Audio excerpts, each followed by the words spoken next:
नमस्कार सभी को। तो आइए आज पढ़ते हैं हम लोग भारतीय राष्ट्रीय आंदोलन और गांधी जी। तो 1920 से राष्ट्रीय आंदोलन का नेतृत्व कमान गांधी जी के हाथों में आ गया। तो महात्मा गांधी का पूरा नाम था मोहनदास करमचंद गांधी। महात्मा गांधी का पूरा नाम था मोहनदास करमचंद गांधी और उनका जन्म, तो ये हमारे पास विश्व का नक्शा है। तो विश्व के मानचित्र से आप हमेशा जब भी पढ़िएगा इतिहास, भूगोल, संविधान को रिलेट कीजिएगा।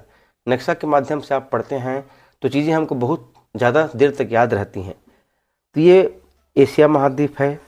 ये एशिया महाद्वीप का एक देश हमारा देश भारत देश है। भारत देश में राज्य है गुजरात।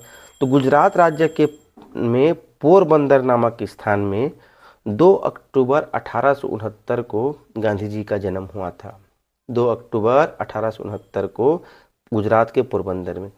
गांधी जी प्रारंभिक शिक्षा पूरी करने के बाद कहाँ गए? इंग्लैंड गए। किसके लिए गए? वकालत की पढ़ाई करने के लिए गए। वकालत की पढ़ाई पूरी होने के बाद वकील बनकर कहाँ आए? दक्षिण अफ्रीका आए। किस देश में आए? दक्षिण अफ्रीका देश में आए। उस समय वहाँ गोरों का शासन था। दक्षिण अफ्रीका में यूरोपीय लोगों का शासन था।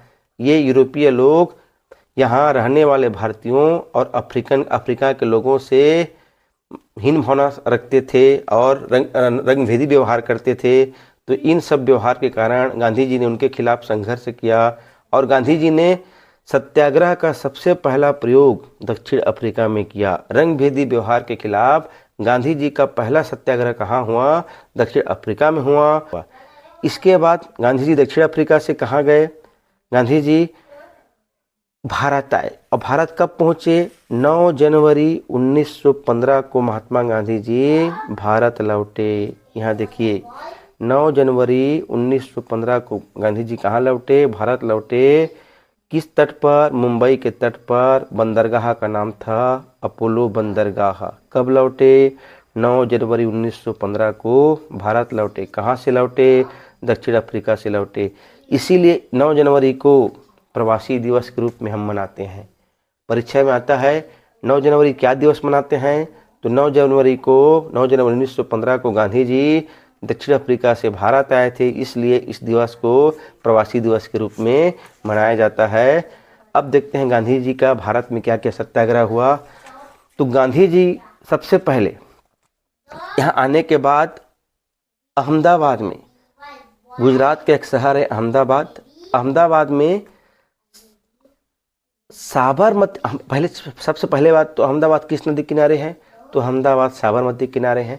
अहमदाबाद में गांधी जी ने 1916 में साबरमती आश्रम की स्थापना की थी। सबसे पहला चीज़ है दक्षिण अफ्रीका से आने के बाद 1916 में गांधी जी ने अहमदाबाद में साबरमती आश्रम की स्थापना की थी। उसके बाद 1917 में गांधी जी चंपारण गए। गांधी चंपारण गए, वहाँ के जमींदार नील की खेती करने के लिए किसानों को मजबूर करते थे, विपस करते थे, जबकि किसान नील की खेती नहीं करना चाहते थे। इसलिए गांधी जी को वहाँ जाके सत्याग्रह करना पड़ा और आखिरी में सरकार को झुकना पड़ा और 3 कटिया प्रथा या नील की खेती की प्रथा को रद्द करना पड़ा। इसीलिए गांधी जी का भारत में पहला सफल सत्याग्रह कहाँ हुआ? चंपारण में हुआ।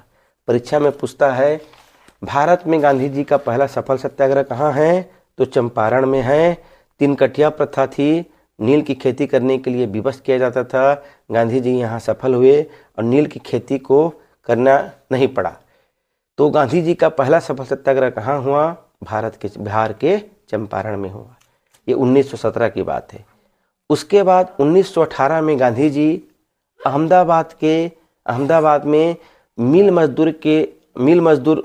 में मजदूर लोग हड़ताल कर रहे थे, आंदोलन कर रहे थे। तो मिल मजदूरों के हड़ताल में गांधी जी ने पहली बार भूख हड़ताल की थी। अहमदाबाद के मिल मजदूर आंदोलन में जब वहाँ के मजदूर हड़ताल कर रहे थे तो गांधी जी ने उनके समर्थन में पहली बार क्या हड़ताल की थी? भूख हड़ताल की थी। अब आते हैं खेड़ा। खेड़ा में अकाल और प्लेग बीमारी फैला था। खेड़ा में अकाल और प्लेग फैला था। तो और वहाँ के किसान लगानबंदी आंदोलन कर रहे थे।